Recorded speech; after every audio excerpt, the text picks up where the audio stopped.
আল্লাহ রাব্বুল আলামিন পবিত্র কোরআনে তার ইবাদতের পরই বলেছেন মা বাবার খিদমত করো। আল্লাহর ইবাদতের পরই মা বাবার খিদমতের স্থান। আপনি যত বড়ই হাজী সাহেব হন না কেন, যত বড়ই নামাজি হন না কেন, মা বাবা যদি আপনার প্রতি খুশি না থাকেন, রাজি না থাকেন, আপনার কোনো আমল আল্লাহর দরবারে কবুল হবে না। আল্লাহ রাব্বুল আলামিন বলেন ওয়া'বুদুল্লাহ ওয়ালা তুশরিকু বিহি শাইআ ওয়া বিল ওয়ালিদাইনি ইহসানা। আল্লাহ বলেন ও বান্দা, তোমরা আমার ইবাদত করো, আমি আল্লাহ ছাড়া তোমাদের এই পৃথিবীতে আর কোনো রব নাই, প্রভু নাই। আমি আল্লাহর ইবাদত করো, আমার সাথে আর কাউকে শরীক করো না। আর আমার ইবাদত করার পরপরই তোমরা মা বাবার সাথে ভালো আচরণ করো।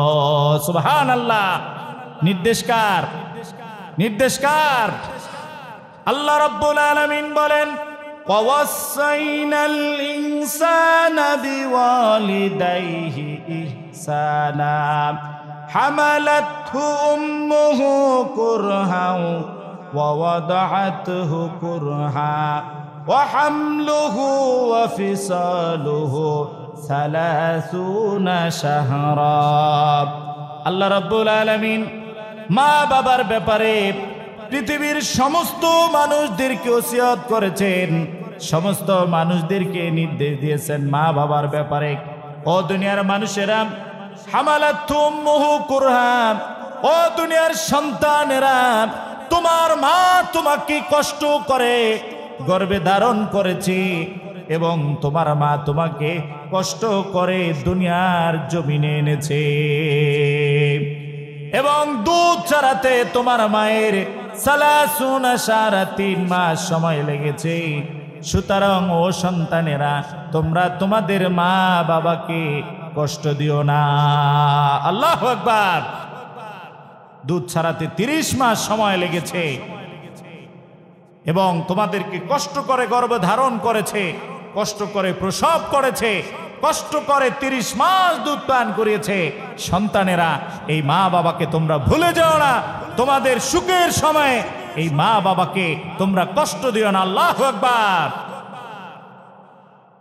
প্রিয় উপস্থিতি, আল্লাহ রাব্বুল আলামিন বলেন ওয়াকাদা রাব্বুকা আল্লা তা'বুদু ইল্লা ইয়্যাহু ওয়া বিল ওয়ালিদাইনি ইহসানা ইম্মা يبلغن عندك الكبر أحدهما أو كلاهما। আল্লাহ রাব্বুল আলামিন পিতা মাতার ব্যাপারে মানুষদেরকে নির্দেশ দিয়েছেন, ও মানুষেরা, তোমরা তোমাদের পিতা মাতার সাথে ভালো ব্যবহার করবে, সদাচরণ করবে। এই পিতা মাতা দুইজনের একজন যদি বার্ধক্য বয়সে উপনীত হয়ে যায়, তারা বুড়ো হয়ে যায়, এমন কথা এমন আচরণ তাদের সাথে করবে না তোমার যে আচরণের দ্বারা তারা মনে কষ্ট পেয়ে শব্দ ব্যবহার করে। আল্লাহু আকবার। তাদের বার্ধক্য বয়সে, তাদের শেষ বয়সে এমন কথা তাদেরকে বলো না যাতে তারা কষ্টে শব্দটা ব্যবহার করে। ওলা তানহার হুমা উফিউ। প্রিয় উপস্থিতি, আমরা তো কষ্ট তো দূরের কথা, অনেক সময় মা বাবাকে ইন্টারনেটের সোশ্যাল মিডিয়ার মাধ্যমে আমরা জানতে পারি সন্তান তার মা বাবাকে পেটাচ্ছে, সন্তান তার মা বাবাকে ঘর থেকে বের করে দিচ্ছে, বৃদ্ধাশ্রমে সন্তান তার মা বাবাকে রেখে দিচ্ছে। নাউযুবিল্লাহ। তবে এক্ষেত্রে আমি শুধু সন্তানদেরকেই দোষ দেব না, আমি মা বাবাদেরকেও দোষী করব, মা বাবাদেরকেও দোষ দেব। কারণ মা বাবা তার সন্তানকে দিনী শিক্ষা দেয় নাই। এই যে মাদ্রাসা হয়েছে, মাদ্রাসায় ধর্মীয় মূল্যবোধ নৈতিকতা তাদেরকে শিক্ষা দেয় নাই। ধর্মীয় শিক্ষা যেই সন্তান না পায়, ওই সন্তান কখনোই তার মা বাবাকে সম্মান করতে পারবে না। ঠিক কিনা? মা বাবাকে সম্মান করতে হবে, এটা তো আগে তার জানা লাগবে। সে জানবে কোথায়? ইসলামে। সে জানবে কোথায়? কোরআনে। এখন সে যদি কোরআন না পারে, ইসলাম সম্পর্কে তার যদি দেয়ার ইজ নো নলেজ, কোনো নলেজ না থাকে, তাহলে সে কিভাবে জানবে? এজন্য সন্তানদেরকে ধর্মীয় শিক্ষা দিবেন। আপনারা দেখেন তো অত্র এলাকায় যত আলেম আছে, আপনাদের কাছে কি এরকম কোনো প্রমাণ আছে যে একজন আলেম তার মা বাবাকে বের করে দিয়েছে, একজন আলেম তার মা বাবাকে মেরেছে, এমন রেকর্ড আছে? আপনাদের এলাকায় না, কোনো এলাকায় ইল্লা মাশাআল্লাহ দুই একটা বিক্ষিপ্ত ঘটনা ব্যতীত আলহামদুলিল্লাহ আল্লাহকে হাজার নাজের করে বলতে পারে, আল্লাহি রব্বুল কাবা, কোন ধর্মীয় শিক্ষায় শিক্ষিত সন্তান তার মা বাবাকে কষ্ট দিতে পারে না, পারে না, পারে না। ঠিক কিনা মুসলমান? জন্য ধর্মীয় শিক্ষার কোনো বিকল্প নাই। সন্তানকে ধর্মীয় শিক্ষা দিবেন, দেখবেন এই সন্তান, 5টা সন্তানের মধ্যে একটাকে ধর্মীয় শিক্ষা দিবেন, ওই একটাই আপনাকে গ্রহণ করবে, বাকিগুলো আপনাকে আর গ্রহণ করবে না। এজন্য আল্লাহ তাআলা আমাদের মা বাবার সন্তানগুলোকে ধর্মীয় শিক্ষা গ্রহণ করার তৌফিক দান করুক, সকলে বলে আমিন। এবং বৃদ্ধ বয়সে এই সন্তানগুলো মা বাবাকে খিদমত করতে পারে, আল্লাহ তাআলা সেই তৌফিক দান করুক, সকলে বলে আমিন। আমার বন্ধুগণ, হাদিস শরীফের মধ্যে এসেছে, জা রাজুলুন ইলান নবী সাল্লাল্লাহু আলাইহি ওয়াসাল্লাম, আল্লাহর নবীর কাছে এক ব্যক্তি আসলো, এসে বলল, ইয়া রাসূলুল্লাহ, ইয়া হাবিবাল্লাহ, ইন্নী উরিদুজ জিহাদ, ইন্নী উরিদুজ জিহাদ, ইয়া রাসূলুল্লাহ ওয়া ইয়া হাবিবাল্লাহ, আমি জিহাদের ময়দানে যেতে চাই, কাফেরদের বিরুদ্ধে দিন কায়েমের জন্য লড়াই করতে চাই। ইয়া রাসূলুল্লাহ, আপনি আমাকে অনুমতি দেন। আপনি যদি আমাকে অনুমতি দেন, তাহলে আমি দিন কায়েমের জন্য কাফেরের বিরুদ্ধে জিহাদ করতে প্রস্তুত আছি। আল্লাহর নবী তাকে বললেন, হাইয়ু আবাওয়াকা, ও যুবক রে, এই পৃথিবীতে তোমার বাবা মা বেঁচে আছে কিনা? ওই যুবক বলল, ইয়া রাসূলুল্লাহ, ইয়া হাবিবাল্লাহ, ক্বালা নাম। ইয়া রাসূলুল্লাহ, আমার মা বাবা দুনিয়ার জমিনে জীবিত আছেন। আল্লাহর নবী বললেন, ফাফিহিমা ফাজাহিদ, ও যুবক রে, মা বাবা যদি তোমার বেঁচে থাকে, মা বাবার খিদমত করো, মা বাবার খিদমত করো, মা বাবার সেবা করো। মা বাবার তুমি যদি খিদমত করতে পারো, সেবা করতে পারো, জিহাদের ময়দানে গেলে তোমার যেই সওয়াব হবে, মা বাবার খিদমত করার কারণে আল্লাহ এর চাইতে বেশি সওয়াব তোমার আমল নামায় দান করে দিবেন। সুবহানাল্লাহ। জিহাদের চাইতে বড় আমল হচ্ছে মা বাবার খিদমত করা, তবে সেটা প্রয়োজন বিশেষ। হযরত আব্বাস রাদিয়াল্লাহু তাআলা আনহু থেকে বর্ণিত, তিনি বলেন, আল্লাহ নবী, বিশ্ব নবী মুহাম্মদুর রাসূলুল্লাহ সাল্লাল্লাহু আলাইহি ওয়াসাল্লাম ইরশাদ করেছেন, বর্ণনা করেছেন, মা মিন ওয়ালাদিন বাররি ইয়ানজুরু ইলা ওয়ালিদাইহি, যখন কোন নেককার সন্তান তার মা বাবার চেহারার দিকে একবার তাকায়, আল্লাহ রাব্বুল আলামিন ওই সন্তানের আমলনামায় একটা কবুল হজের সওয়াব দান করে দেন। সুবহানাল্লাহ। কোন নেককার সন্তান, ওই সন্তান অবশ্যই নেককার হতে হবে, বদকার হলে হবে না, গাঞ্জাখোর, সাদাখোর, টেন্ডারবাজ, লুচ্চা হলে হবে না।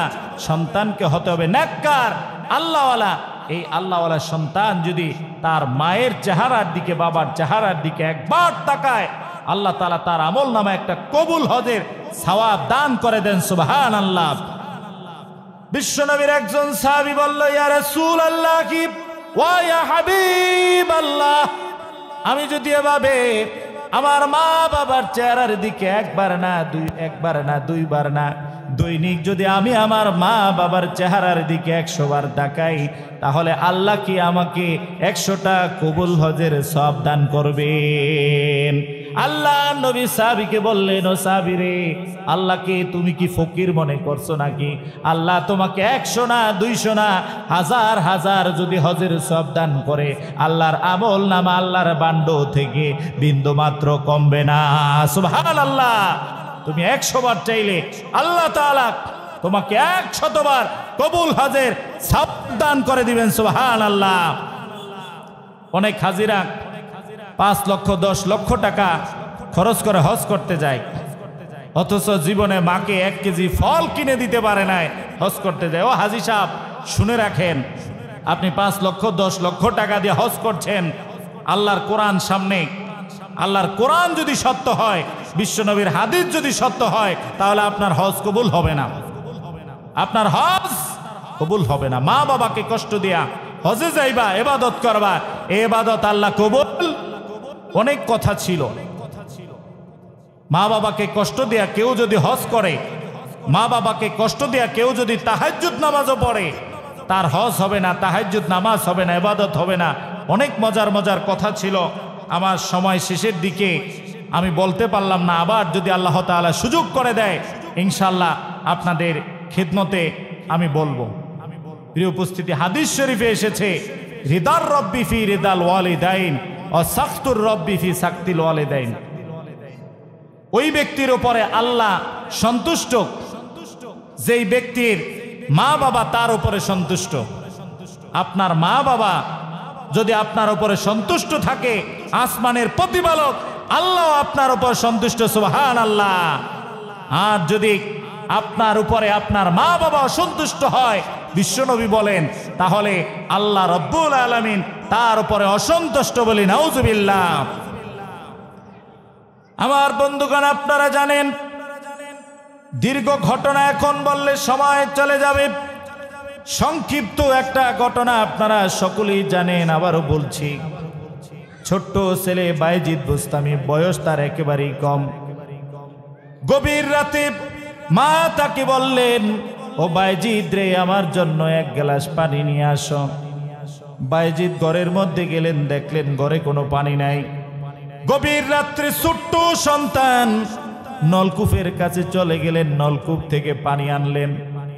পানি এনে যখন গ্লাসের মধ্যে পানি ডাললেন, ঢেলে যখন মায়ের কাছে নিয়ে আসলেন, মায়ের কাছে নিয়ে আসার পরে দেখলেন মা জননী ঘুমিয়ে গেছে। এই ছোট্ট সন্তান বায়েজিদ মনে মনে চিন্তা করলো, মা জননী আমার কাছে পানি চেয়েছেন, যে কোনো সময় মার ঘুম ভেঙে যেতে পারে। মায়ের ঘুম ভেঙে গেলে মা যদি আমার কাছে পানি চায়, আর আমি যখন মাকে তখন যদি পানি না দিতে পারি, মা আমার প্রতি অনেক কষ্ট পাবে, মা মনে অনেক কষ্ট পাবে।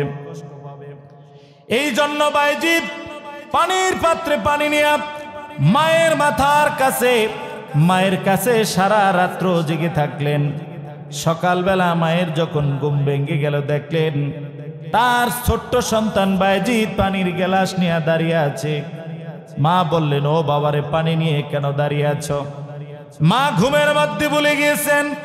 বায়েজিদ মাকে স্মরণ করিয়ে দিলেন, আমার মা রাত্রি বেলায় আমার কাছে পানি চেয়েছেন, ঘরের মধ্যে গিয়ে দেখি পানি নাই, নলকূপ থেকে পানি এনেছি।